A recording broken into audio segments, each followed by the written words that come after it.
Welcome to the Namra podcast. I'm Russ Mangson here with Noah Arnold, one of the owners of Cyan Lense Media in Worcester, Massachusetts. They're great video producers, our friends, and we wanted to bring them in to spotlight what they do and just really have a general conversation about video production for businesses overall. So stay tuned.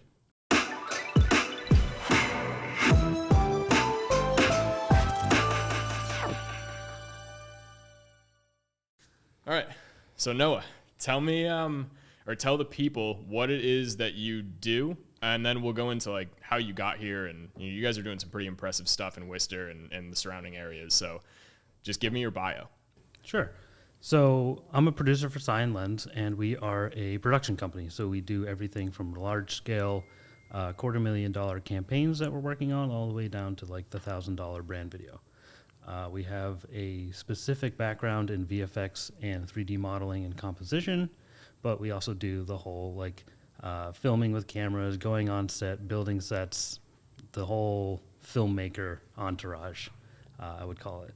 And we specialize in, I think, mostly storytelling, and we're looking to actually expand into the more brand documentary and episodic side of things. Mm-hmm. So, humanizing brands, humanizing the people that are working on the brands, or what they're actually doing. We have a theory that in a world with so many like polished logos, people want to see people. Mm-hmm. And that's why like TikTok's going off right now. Yep. So we're focused on that. We're focused on telling real stories. We're focused on telling the brand stories about the people and humanizing, all of our clients, because at the end of the day, it makes more money for them. Yep, I love it. I mean, that is everything that we stand for. We've been doing social media management for businesses ever since we started. It's always been about like, look, a logo is great. That's step one. But step two is who's behind the logo? What's the story? Who are you? Right. So I love that.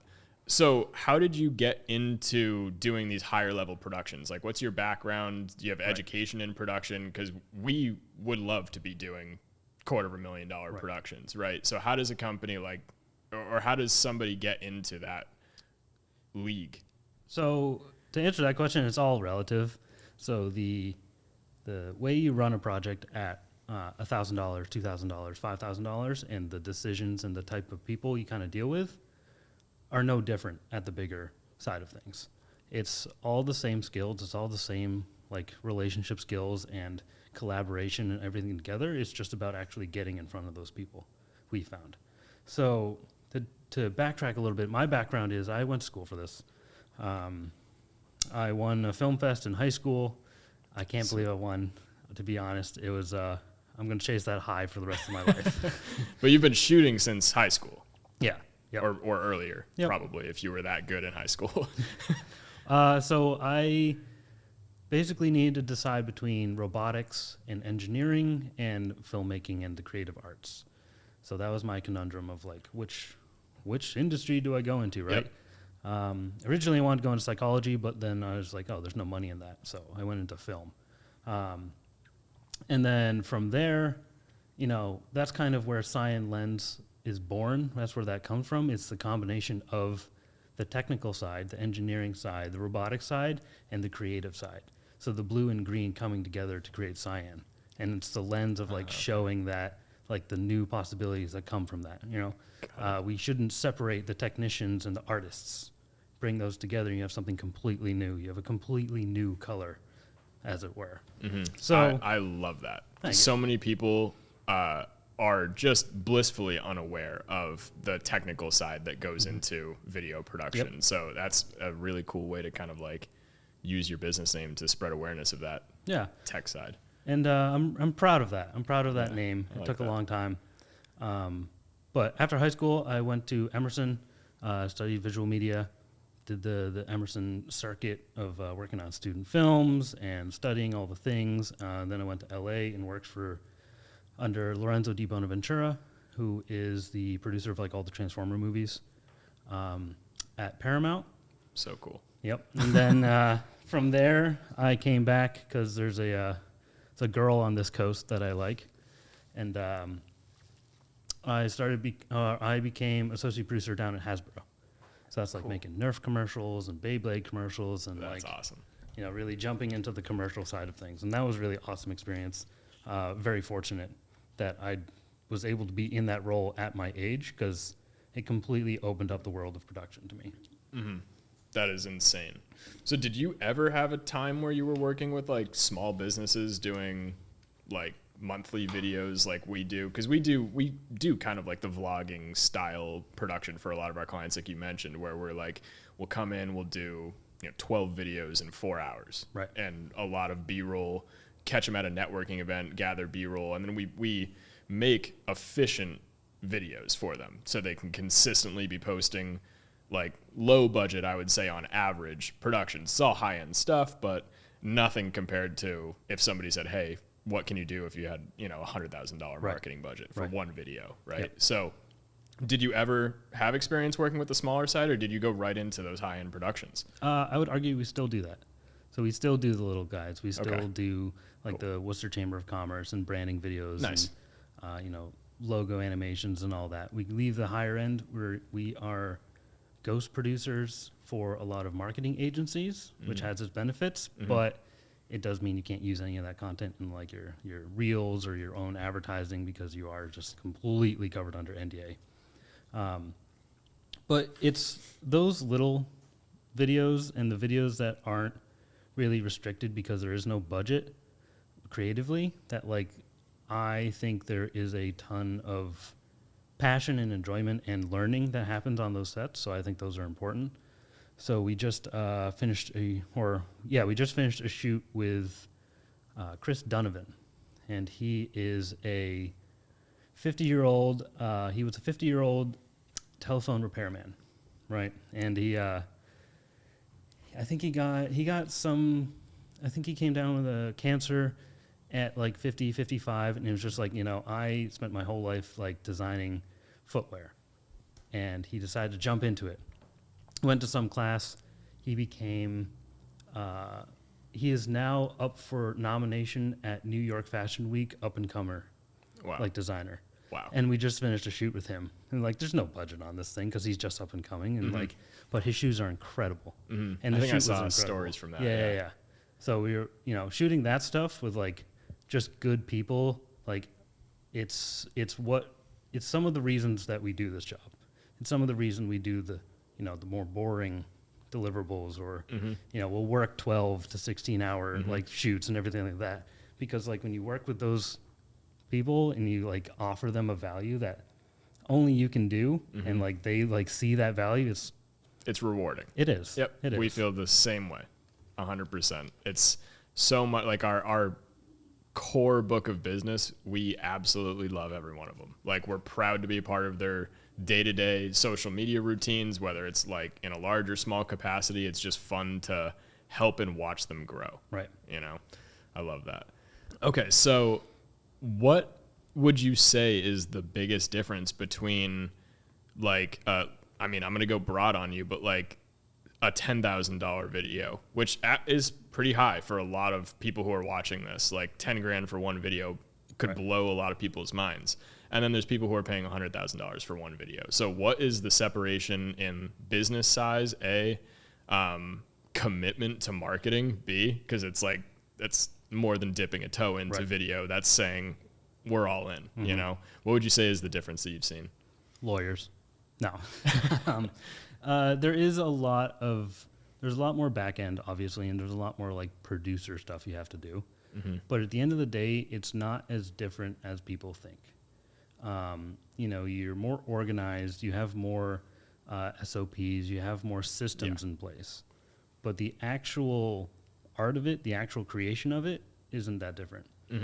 The real difference, I think, is the confidence level.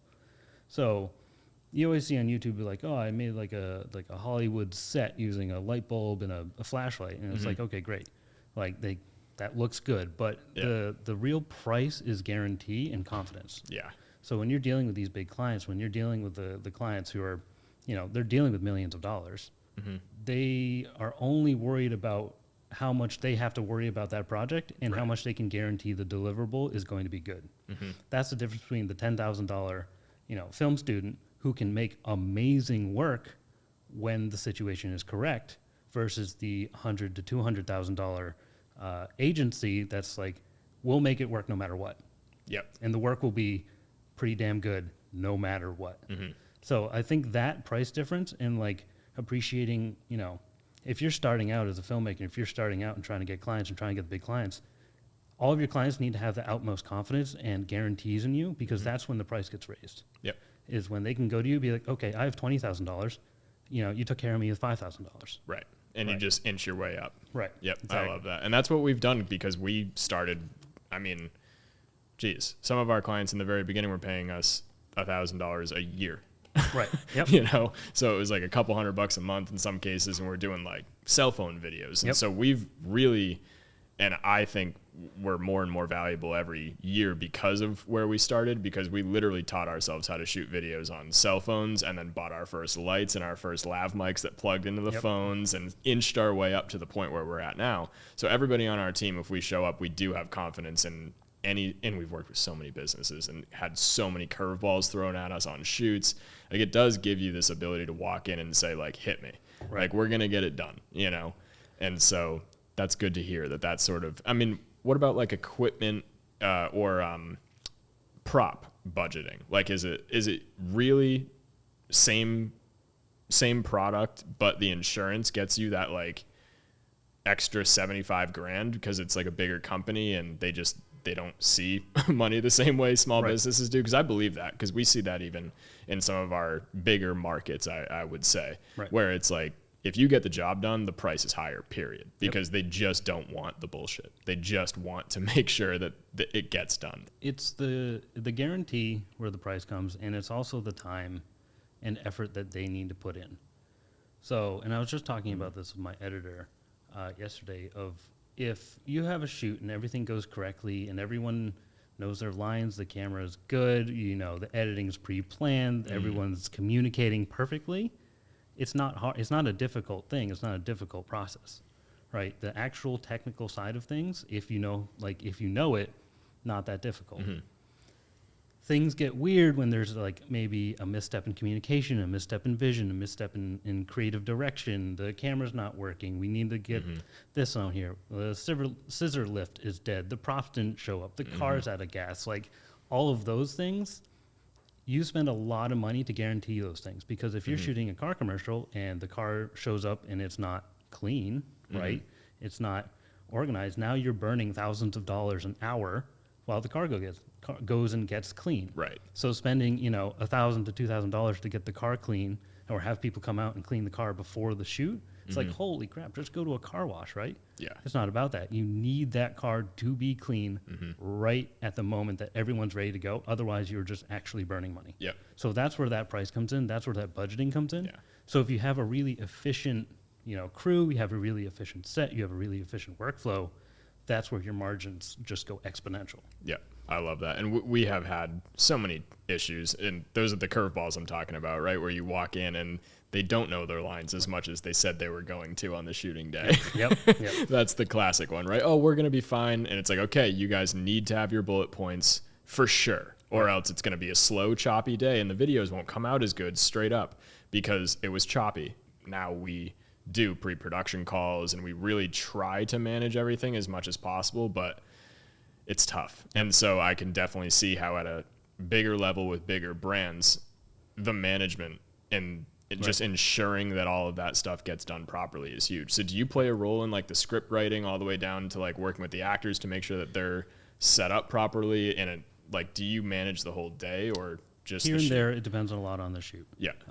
So my goal, my own like branding and personality goal, is like, I want to be able to do everything in the process well enough to have the high level conversations with the people who can do it better than me. So that means I'll wear whatever hat is needed on the day.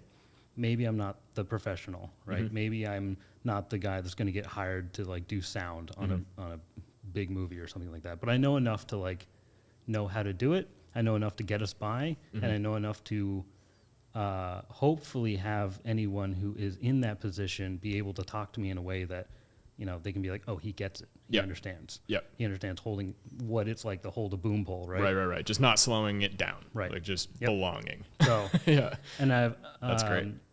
I hopefully, you'll have to ask the people, I work with have put myself in a position of producer where I make the joke of like, you make the movie before you hit record, and then I just show up to set and wait for things to go wrong. And nothing goes wrong. Yeah. I'm chilling. Then I'm it's good. easy. It's point and shoot, right? Yep. Yeah. I'm sitting in the back. The camera team's taking care of it. The talent's on brand. The director's going for it. Like everything's aligning. I'm good. I just need to make sure there's food and like people are happy, right? Yep.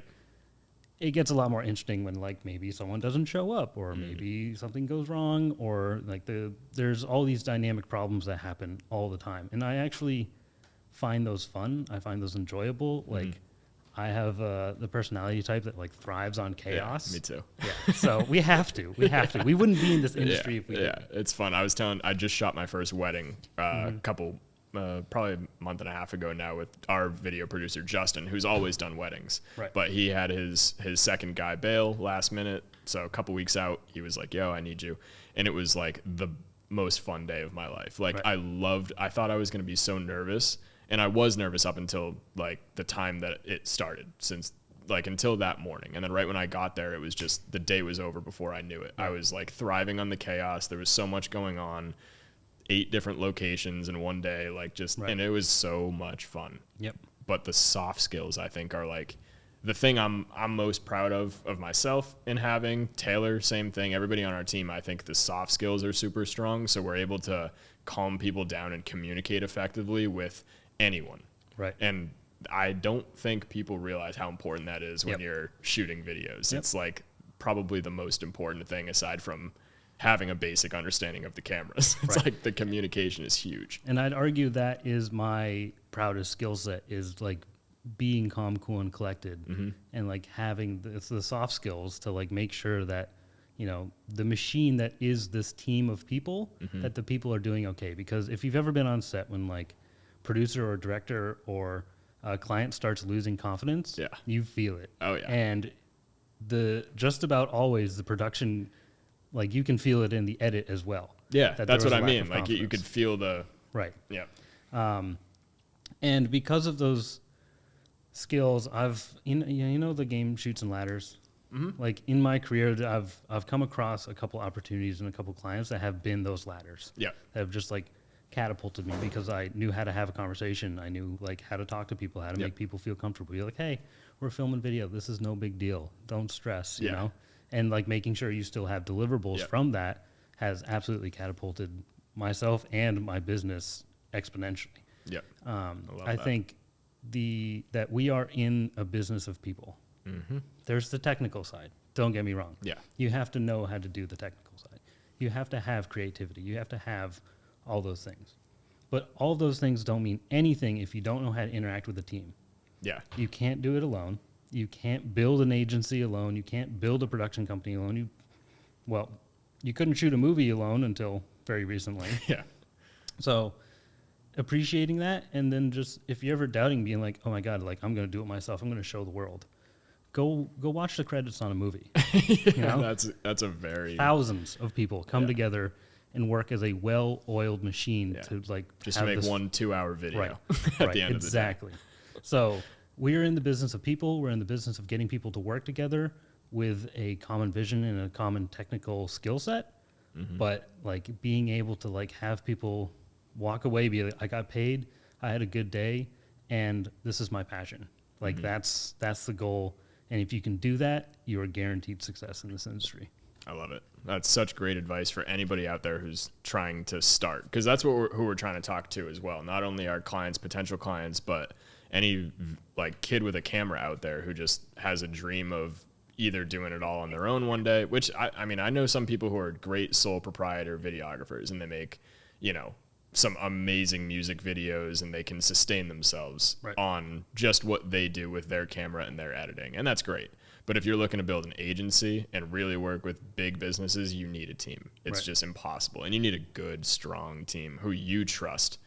Because if you have any insecurity in your team, the client can feel that. And it really is all about confidence. If you can show up on a shoot and make people feel comfortable, that's 90% of the job done. If the client can tell that you're nervous about using the camera, they're already nervous about being on camera. So it makes things so much worse.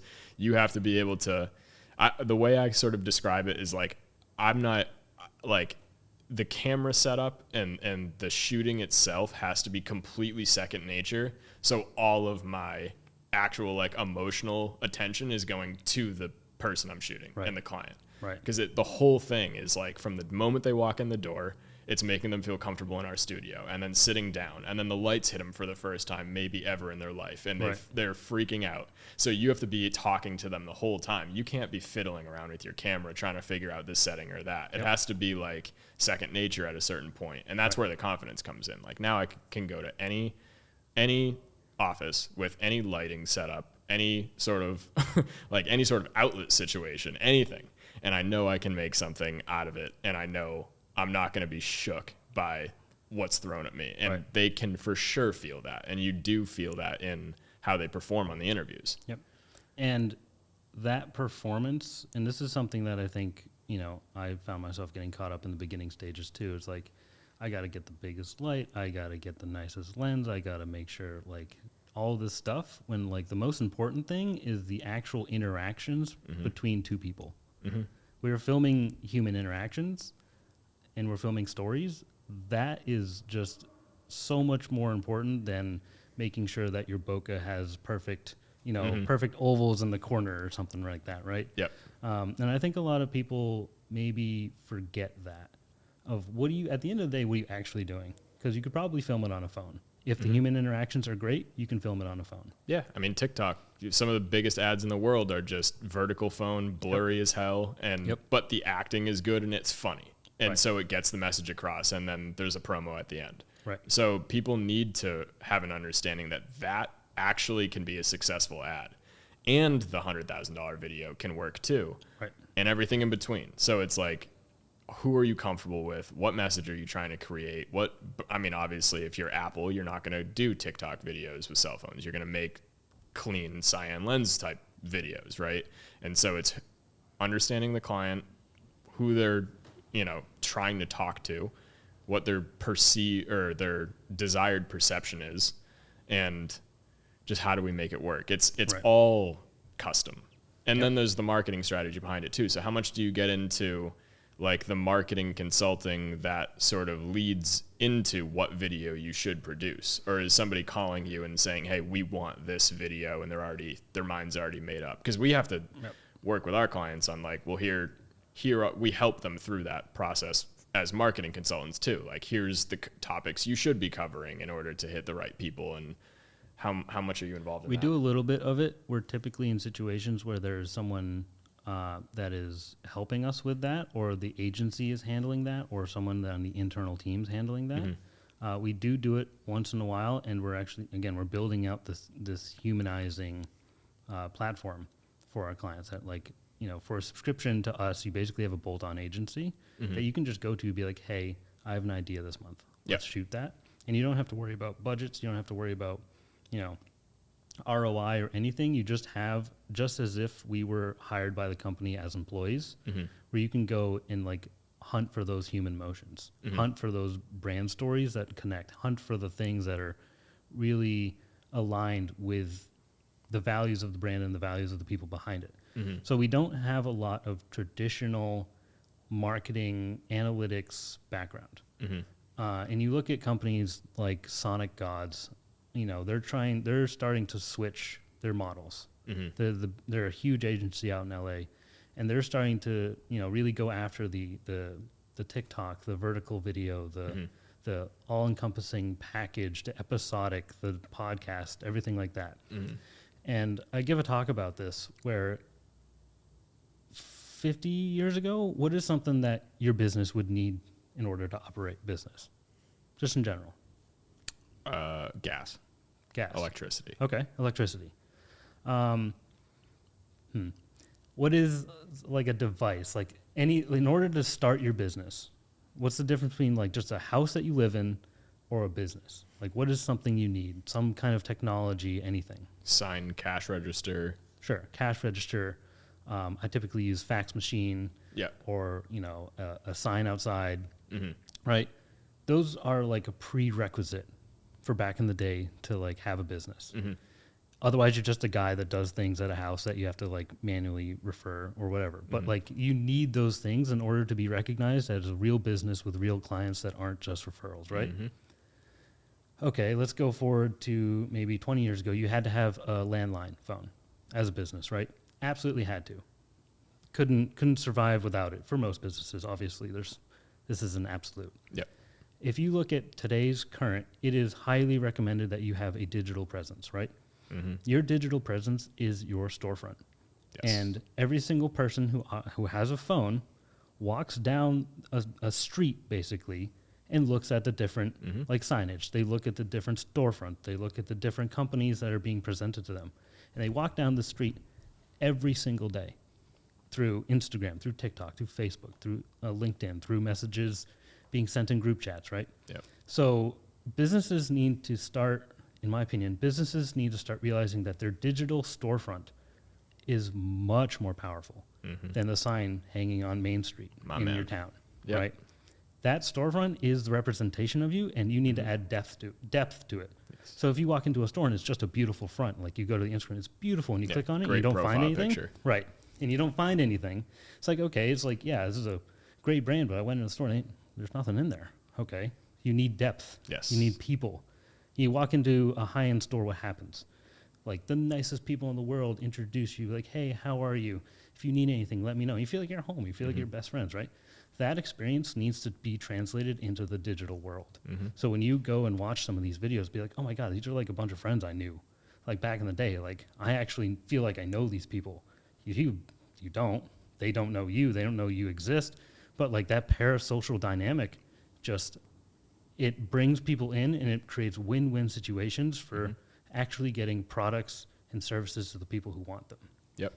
No, I could not agree more. I love the way you explained that too, because it's right in line with what I'm really focusing this year on trying to educate people on, which is that this is a utility now. Like, and I like how you said a lot of these people, they bring you on for subscriptions to videos and they're not really worried about ROI. It should be a given. It should be a given for any business out there. It should be a given. And I've been saying, you know, it should be looked at as a utility, at least base level, consistent video production, base level, consistent graphic design and posting, just keeping the accounts maintained. Because I say this exactly how you say it. Like it's the storefront. If there's nothing there behind it, like what good is there? You need to have like a history of 50, 100 videos where you're covering different topics, where you are being an expert, testimonial videos. It's no different than building your entire career was 20 years ago. You know, all of the interactions you have, every meeting you have could be a podcast. And if you build that up, it is how you build your entire career. Except now the like visibility is exponential. So the potential is even higher, but you need to look at the just base level, doing it consistently as a complete given nowadays. It is, you don't exist if you're not doing it. So like back to the street metaphor, on a real street, you know, in Boston, you may have a couple thousand people walk by, right? Excuse me. This digital street has millions. Millions of people walking past what could be your store every single day. The difference there is just unfathomable. And you're neglecting it for a placemat in the diner locally. And it's now that being said, you can't, again, continuing this metaphor, if you walk into a store and it's just full of stuff, it's like a quality is key as well. It's like a thrift store, right? Just like absolutely piles of random things and no direction and no shine, no polish. Again, that translates to the digital world of like, you need to be able to guide your customers through your digital marketplace and your digital store and your digital presence just like you would at a high-end brick and mortar store. And I think that's a good way to look at that for business owners who are intimidated by it. It's not necessarily a huge thing. It's not necessarily, you know, something that you can't get. It's very simple of just like people need to experience your brand and your story through other means than like going past it on the street. Or just the website that has like contact information. It's who you are. That's I mean, that's the first video we shoot with every client, right? It's just tell me your story. Well, what's going on? You're the owner. How did you get here? Right. And then from there, it's how do we provide value to all of our followers in one way or another? Like we work with insurance agencies, mortgage people, just as much as we work with restaurants and like fitness, locations. So it's like everyone's different, but it's how do you add value and not get too convoluted. Like people can fall into the volume trap because they hear Gary Vee say you need to post 80 pieces of content a week and they freak out. And so our job as consultants, and we do this like right up front through the sales process, is just like, really, what's your budget? Like, what are you comfortable treating as a utility, as something you don't even look at? Because that's what, and if it's low, that's fine. We'll work with it. We'll figure something out. But the goal is to start educating businesses to like, hey, put $5,000 a month aside for video production without even thinking about it. Like for real. Like that's one full-time person. If you don't think video in 2023 is worth one full-time employee's salary, it's like, come on. Right. Like it totally is for even a small business. So a lot of people have the money, but they just need to reallocate a little bit and figure out like maybe that part-timer who's like our marketing guy / salesperson / delivery driver like, shouldn't be doing all of our videos and posting every day and running our ads, where they're probably wasting all their money on ads, not doing it right. And that's where we come in. It's like, really, you need an expert and you need to set this money aside and not even really. The ROI is there. And if you don't think it is, just look around. It does sound harsh, but like at this point, I'm going to start getting a little more harsh in my education, where it's like, it should be a bit of a given now. And you're going to need to be, because I would argue if it's not right now, 5 years from now, every business that wants to actually bring in growth needs to be operating at least at maybe, a small scale as a production company. Yes. Every single business needs to be producing content. Maybe in 5 years. That is a need, right? If you're not, you're going to be left behind. Just like, when cell phones took over fax machines, and you're the business still with a fax machine, be like, oh, I want to buy from them, just like I don't feel like faxing them something. I just want to call them, right? 5 years from there, I think every company will be needing to act as a data analytics company and making sure that their content's being seen and received by the right people. If you think about the business of people, it should be a very win-win situation based setup. So I actually had an experience the other day where I was watching some streaming service on someone's, and they like didn't pay for the no ads thing, and seeing like raw, not specified ads was a trip, because it'd been, apparently I just had this realization while watching, be like, holy crap, I don't actually care about that. And like all of my ads are very specific to me and have introduced me to services and products that have actually bettered my life specifically. Like ads are not bad things. They're annoying when you don't care about them. They're annoying when they're not for you. They're interesting if they're targeted properly. People want to see your business's ads. They want to see the behind the scenes of your business. If you have any kind of value, there are people who are looking for that value, so show them. And they're going to be thrilled to see it. Now, just blasting out your ad to a whole bunch of random people who don't want to see it, it's an ad. It's a commercial. It's, it's not going to be effective. But appreciating that you now have this ability to basically pick the people who get to walk by your store, on that street. Like everyone who might be interested in this product, walk by my store. If you like it, come in. If you don't, keep walking, I think that's a very good point to make, is that marketing's never been better. Like in the history of business of all time, there's never been a time where you could hand select the people who walk past your store and choose exactly what experience they have when they're there. You can control every piece of content on every single platform, how it operates with your website, and with the ability to choose those people more specifically, you can consolidate your budget. And that's the point. Like that's huge because so many people are wasting so much money throwing like their entire budget at just like, the state of Massachusetts. You know what I mean? Or they think that they have like somewhat targeting skills, so they're like picking an age range and doing quick boosting on Facebook themselves.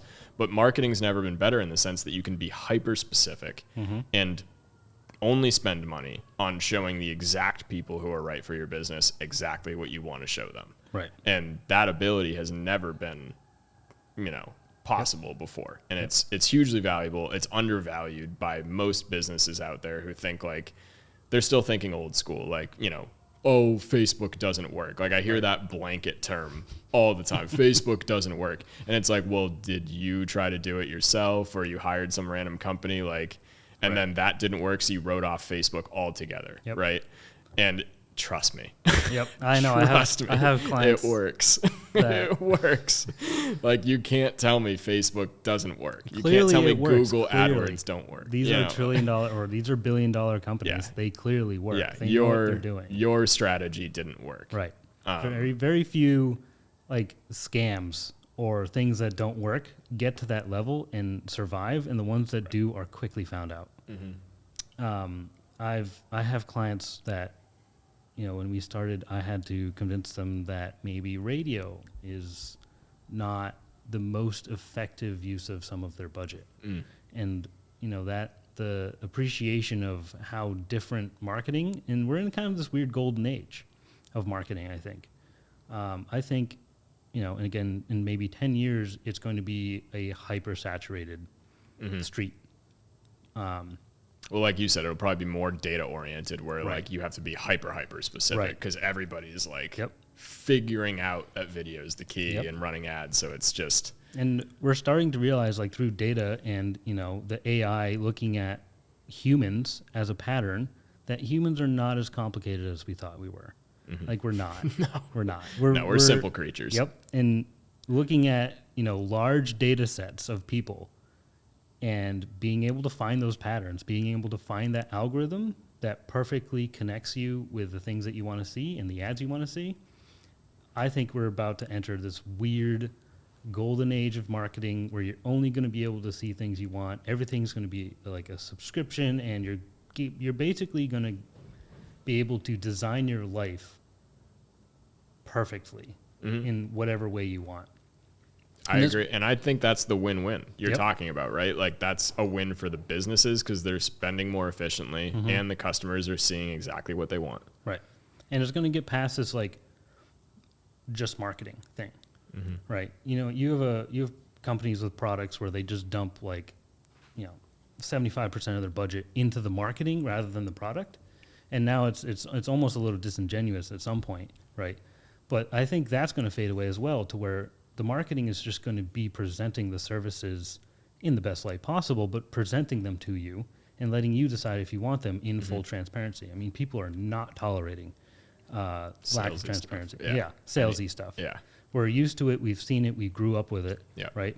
We just don't tolerate it anymore. Yeah. And this is a personal theory that we're not going to, with the exception of commodities. Like if you go on Amazon and buy cable, it doesn't matter, right? But that being said, I have a cable from a YouTube creator that, he wanted to make the best HDMI cable. And like I watch him and he taught me about cameras and like I supported him, right? If you look at LTT, Linus Tech Tips, and their screwdriver, they're like the tech company on YouTube. You've probably seen them. But they made a screwdriver and now selling millions, right? So I think as services and products become more easily made through technology or easily accessible or easily saturated, you're not going to buy things from people you don't know, right? You're not going to watch movies from directors you don't know. You're not going to, get clothes from clothing brands that you don't feel like you know or have a personal connection with, right? That's the next step of marketing. Yeah. Being like, my Darn Tough socks are this little company in Vermont, right? And they have a lifetime warranty on socks. And like, it sucks. And I'm paying $20 for a pair of socks. Are you kidding me? But like, I feel like I know them. And they're like, it's a warranty and it's in Vermont. It's a local company. And like that parasocial dynamic is just so strong. Yeah. It's like, and I'm happy to pay that. I'm happy to pay like, 500% for a pair of socks? Yep. It's just the natural progression, I think, because in the beginning, it was only big brands doing like very corporate stuff with no face behind the name, right? Now, in this era, the last 5 years or so, it's been the businesses who do put a face behind the name win. And then in the future, everybody's going to realize that you have to put a face behind the name or you're only up to par. And that's when it gets even just more dialed in. It's just always going to progress, you know. But you as a business owner can choose. Are you going to be an early adopter of this stuff, or are you going to just constantly be chasing your competitors? Because the last wave was the last 6 years where we were taught, when we started our company, we were saying you need to put a face behind the name. You can't just be your logo anymore. And some people worked with us for the last 5 years, and man, are they killing it, Now, like 5 years later, their Instagrams are covered with great videos and testimonials from the last 5 years. It's an amazing portfolio of their work. None of them regret doing all those videos, despite it being a little bit of a risk ROI-wise short term when they started, right? None of them regret it. And so you have a choice now, going into 2023. Are you going to continue to reject video as an option, or just go all in and try to actually beat people out? Because it really is like the way. So you can crush your competition. You could crush a business that's 10 times bigger than you. If you put out better content and you build your grassroots story better than they are, you can slingshot past them. And if you boil down everything enough, you get to the point where like you're just talking about different mediums of communication. So imagine trying to run a business where there's no written language, right? Imagine trying to advertise to customers 20 years ago with no audio, no radio, no TV sound, right? Video is just the next medium, and people are not going to tolerate any kind of content that they're already not sure if they want to be consuming that isn't video. That is not spoon-fed through beautiful visuals and good audio to them for them to even absorb it or look at it, right? They're just not going to tolerate it. It's just going to be par. Par for the course is going to be you're great at videos. And if you're not even in that realm, you're just going to be totally not found anymore. So, all right, man, I think we can go all day. I have to cut this short because we do have clients coming in. But you're welcome back anytime. It's great to learn more about what you do. We've only met like once in person before this, but you've already referred a client our way. So we're going to try to do the same for you. I really appreciate that. Yeah, man. Thanks for coming. Come back soon. Awesome. Thank you for having me. This was great. Thanks, guys.